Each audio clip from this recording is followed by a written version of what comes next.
Gymgrossisten.com. 22 minutes, which equals the fastest sellout in UFC history. That still stands. And it was also the fastest sellout in Acer Arena in Ticket Tech history. The attendance today was 18,186. The gate was 3.5 million. That's a million more than we did last year. We broke our own record for gate. Fight of the night, each of these got $75,000. Fight of the night was Ebersol and Lytle. Kyle Noak gets submission of the night. Congratulations. And knockout of the night was Mark Hunt.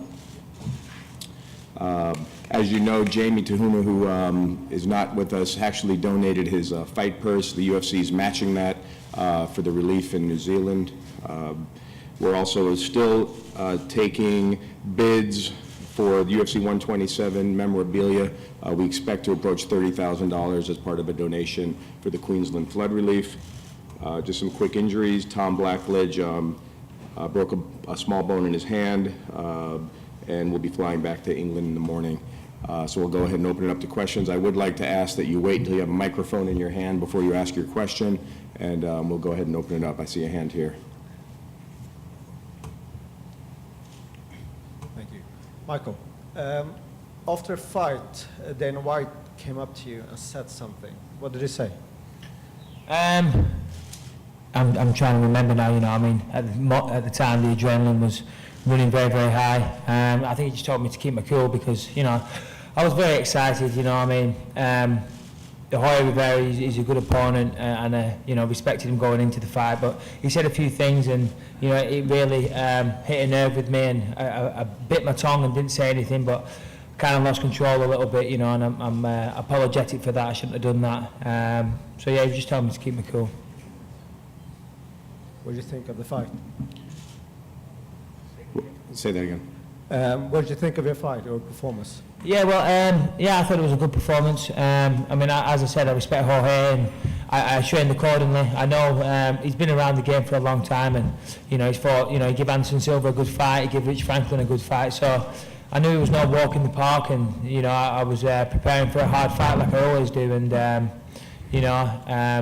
I kind of thought I had his number, I was getting the takedowns good and in the second round I hit him with the right hand, I could see he was wobbled and it was time to try and put it on him a little bit and try and go for the finish.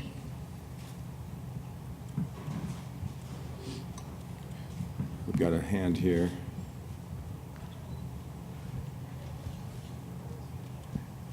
Hi, as Mr. White's not here, can I ask you a question? With the impressive performance of all the Australian fighters, when are we going to get an Australian Ultimate Fighter household? We had Carl in there, which was great, but he's quite reserved. I think you need to see, and that's fantastic, by the way, but we think you need to see the wilder side of the Aussie fighters. So what's the chance of getting one over here? Look, we've been trying to put together an Ultimate Fighter, England versus a team from Australia, and we're getting very close with some networks in the UK and here, but I wouldn't imagine that being any time, within this year, but we are certainly looking at it. We think it'd be a big success.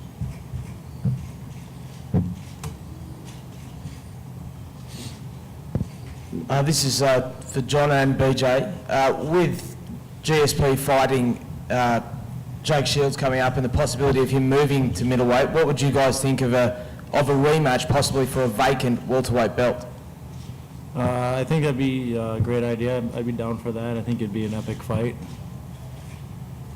I think I can understand where John's coming from, but I think I need one more win over John before I get a shot at a title.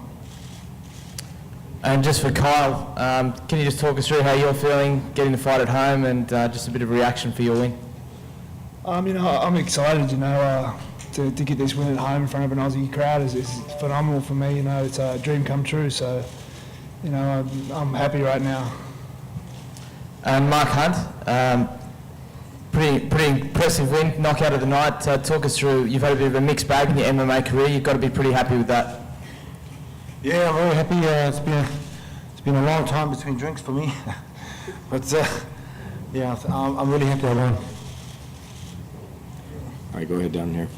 For you, Marshall, if that's okay. I'm just wondering, where do you go from here with all the records that are broken? We've got 129 coming up with 55,000 in a stadium. you got no problem selling tickets here. I mean, is there a plan in the future to go bigger in Australia? Well, look, I think the ticket sales in Toronto were obviously massive. We're putting a lot of energy to ensure that production delivers to the fans. But it'll be interesting to see the fan experience there, but we're very optimistic.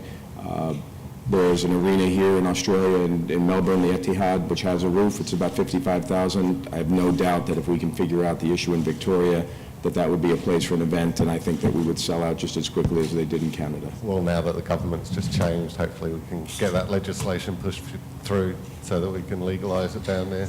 Yeah, you know, the interesting thing for those that don't know is Victoria actually allows MMA, but just doesn't allow it in a cage. It's like saying you can play tennis on grass, but not clay. So we're making real good progress. We have meetings all this week. We're going to continue to have meetings, and I'm optimistic that we can get something shaken loose within the next couple months.